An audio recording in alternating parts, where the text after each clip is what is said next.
Good evening. Thank you, Paul. My name is Ed Tidwell. I am a 26-year veteran of the Marine Corps, and I'm also a 15-year veteran of the Austin Fire Department. And I want to start off today by reading you all an excerpt by columnist John Stossel. It says, "Government has taken us a long way down the road to serfdom. That doesn't just mean that more of us must work for the government. It means that we are changing from independent, self-responsible people into a submissive flock. The welfare state kills the creative spirit." F.A. Hayek, an Austrian economist living in Britain, wrote The Road to Serfdom in 1944 as a warning that central economic planning would extinguish freedom. Hayek meant that governments can't plan economies without planning people's lives. After all, an economy is just individuals engaging in exchanges. At the beginning of The Road to Serfdom, Hayek acknowledges that mere material wealth is not all that's at stake when the government controls our lives. The most important change is a psychological change, an alteration in the character of the people, and this shouldn't be controversial. If government relieves us of the responsibility of living by bailing us out, character will atrophy. The welfare state, however good its intentions of creating material equality, can't help but make us dependent. That changes the psychology of society. According to the Tax Foundation, 60% of our population now gets more in government benefit than it pays in taxes. What does it say about a society in which more than half the people live at the expense of the rest? It is this psychological change that we must fight against.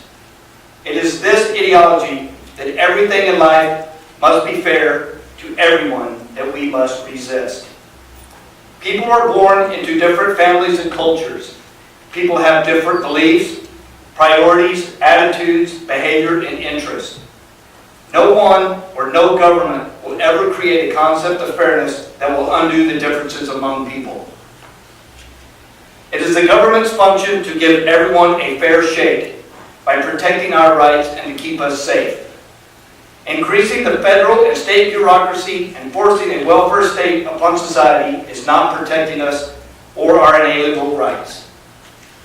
The lust for power, control, and the hands-on approach to the concept of fairness, as exhibited by our current officials, give those of us in third parties the reason to fight. Most notably, our free market society is taking a beating. One of the best ways to earn a living is to start your own business. However, state and federal government have constructed so many regulations, requirements, taxes, and fees that most people cannot start nor continue to run their own business. Because of government hindrances, thousands of small businesses fail each year. As a result, our personal economic success is suffering. The tax burden is staggering. As individuals, we are taxed on our income and on our wealth as property owners, on top of what we are taxed as consumers. As business owners, we are hit by as many as 20 different taxes, depending on what industry we are in. These hidden taxes go into the final price of everything that we purchase as consumers. These hidden taxes can range from 26 to 75% of the final price of a product. Even with all this in place, government has not provided us the protection of our life, liberty, and pursuit of happiness that we own. Our education level is greatly lacking when compared to other industrial nations. And Texas is one of the worst in the nation, with a dropout rate of 30%. Illegal immigration is taking its toll on our state economically and criminally. We are choosing to spend too many tax dollars on the education, welfare, and criminal activities of non-citizens, especially in our border regions. This is only compounded by elected officials who take advantage of our system. They are trying to dictate our lifestyle through our education system by controlling our rights as property owners and by controlling the products we buy or use, such as in the health care bill, the cap and trade bill, or Governor Perry's HPV vaccine. Officials using our tax dollars to play favorites with businesses they favor in exchange for profit or votes. Again, my name is Ed Tidwell, and I'm your Libertarian candidate for governor.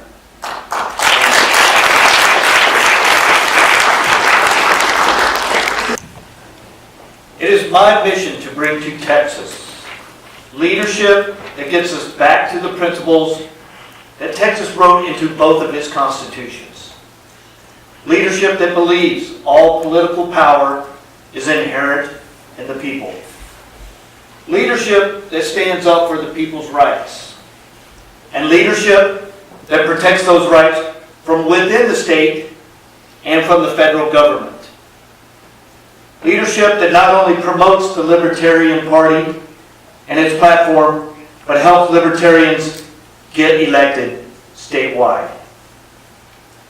It is my plan to restore your freedoms and return your responsibilities by relieving you of a tax burden based simply on the fact that you own property. By eliminating all business of their corporate taxes at the state level. By allowing you to choose what you pay taxes on by basing our state revenues on consumption at the retail level. By pressuring the federal government to follow suit and eliminate all the aforementioned hidden taxes.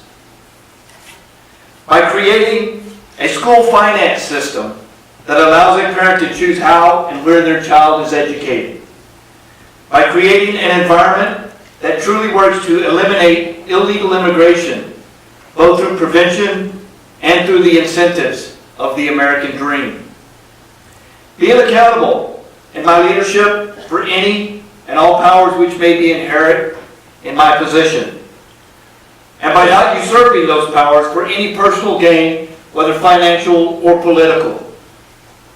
By working with state lawmakers to keep as many decisions as possible at the local level. And by refusing to accept any federal legislation that we feel violates our rights under either the U.S. or the Texas Constitution. By demonstrating to the other 49 states and to the federal government how a true republic works. By uniting with the other states to return our federal government to the people. I truly seek your support as a Libertarian nominee for governor. And before I get out of here, I have to thank my kids. Jameson, Ian, my daughter Sheridan, who calls me Ed Weirdo. Fred Weirdo. Fred Weirdo. You're right. And my wife, who thinks I'm special. Thank you.